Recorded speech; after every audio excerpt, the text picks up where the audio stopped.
Bacaan dari kitab pertama Raja-Raja. Setelah menjadi raja, berkatalah Yerobeam dalam hatinya, "Kini mungkin kerajaan ini kembali kepada keluarga Daud. Jika bangsa itu tetap pergi mempersembahkan kurban sembelihan di rumah Tuhan di Yerusalem, maka pastilah hati bangsa ini akan berbalik kepada tuan mereka, yaitu Rehabeam Raja Yehuda. Kemudian mereka akan membunuh aku dan akan kembali kepada Rehabeam Raja Yehuda." Sesudah menimbang-nimbang, raja membuat 2 anak lembu jantan dari emas.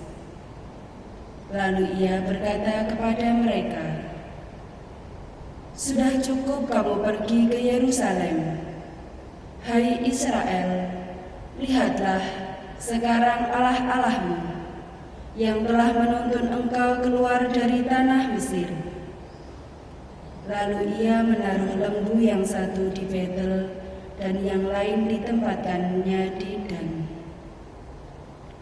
Maka hal itu menyebabkan orang berdosa, sebab rakyat pergi ke Betel menyembah patung yang satu, dan ke Dan menyembah patung yang lain. Yerobeam membuat juga kuil-kuil di atas bukit-bukit pengorbanan, dan mengangkat imam-imam dari kalangan rakyat yang bukan dari Bani Lewi. Kemudian Yerobeam menentukan suatu hari raya pada hari yang ke-15 bulan ke-8, sama seperti hari raya yang di Yehuda, dan raja sendiri naik tangga Mezbah itu. Begitulah dibuatnya di Betel.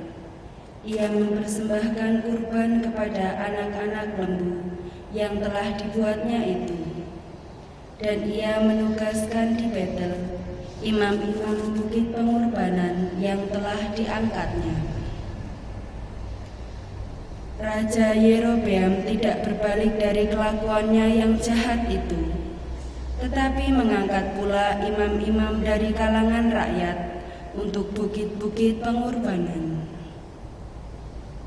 Siapa saja yang mau, ditahbiskannya menjadi imam untuk bukit-bukit pengorbanan.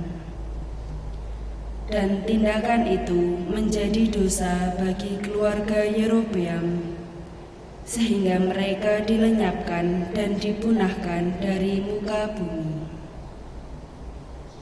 Demikianlah sabda Tuhan. Ingatlah akan daku ya Tuhan, demi kemurahan-Mu terhadap umat.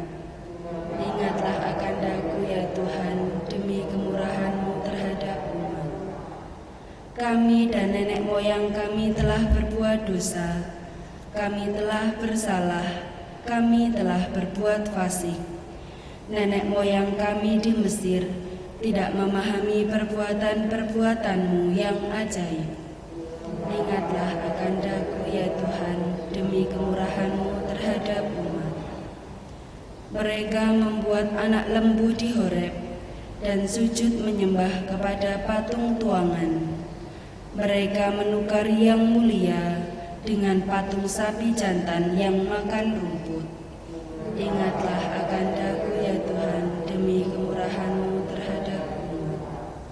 Mereka melupakan Allah yang telah menyelamatkan mereka, yang telah melakukan hal-hal besar di tanah Mesir, yang melakukan karya-karya ajaib di tanah Ham, dan perbuatan-perbuatan dahsyat di tepi laut Teberau. Ingatlah akan daku ya Tuhan, demi kemurahan-Mu terhadap umat.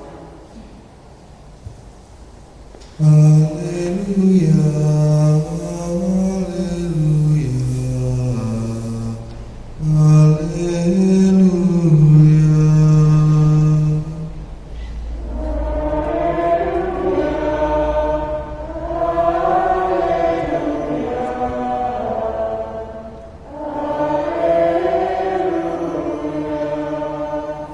Manusia hidup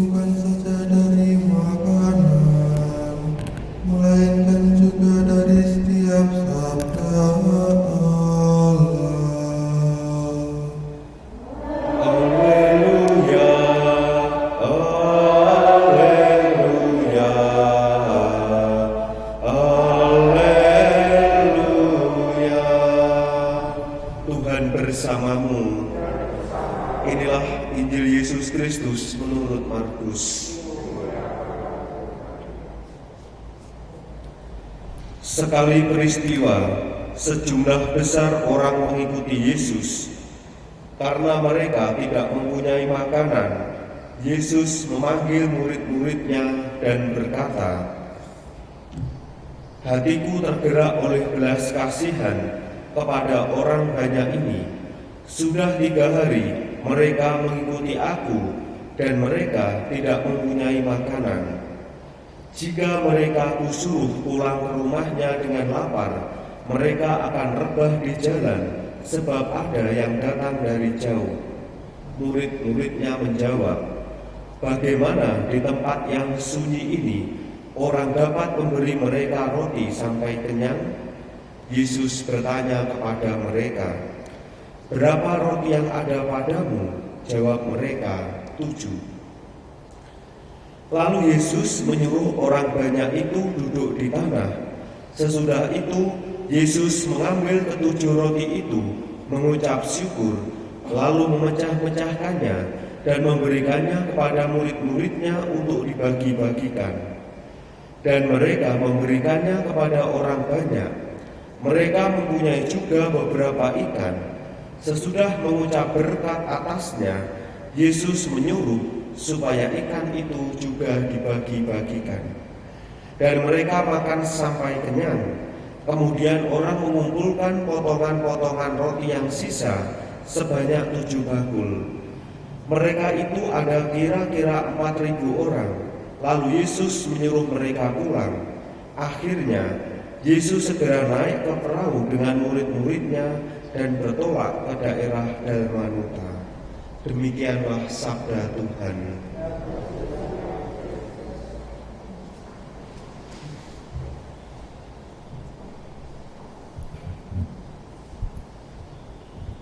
Para murid berkata, "Bagaimana di tempat yang sunyi ini orang dapat memberi mereka roti sampai kenyang?"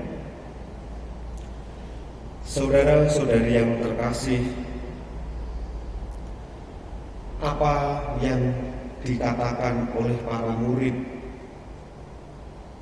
tentang kesunyian bukan hanya menggambarkan suasana yang sepi, suasana yang jauh dari keramaian, suasana yang susah dalam hal ini mendapatkan apa yang dibutuhkan oleh Yesus bersama dengan para murid dan orang banyak. Tetapi di tempat yang sunyi sebenarnya mau menggambarkan soal kesunyian batin, kesunyian atau tidak adanya iman para murid bahwa mereka kurang menyadari di situ ada Yesus yang tinggal bersama mereka. Kesunyian yang dikatakan oleh para murid, mereka kurang sadar bahwa Yesus yang ada di situ pertama-tama sudah menunjukkan kepedulian kepada para orang banyak. Yesus sudah menunjukkan ketergerakan oleh belas kasih. Bahkan dia sudah memikirkan, hatiku tergerak oleh belas kasih melihat orang yang sekian banyaknya mengikuti dia, tetapi mereka dalam kondisi kelaparan. Saudara-saudari yang terkasih, pengalaman para murid dengan pengalaman kesunyian juga menjadi pengalaman hidup kita. Seringkali kita pun juga merasa bahwa di tengah kesulitan yang kita hadapi, kita berjalan seakan-akan sendiri, padahal ada Yesus yang senantiasa tinggal di sekitar kita, menyertai kita. Hanya saja terkadang kita lalai, kita kurang menyadari bahwa ada Yesus yang senantiasa tinggal bersama kita semua.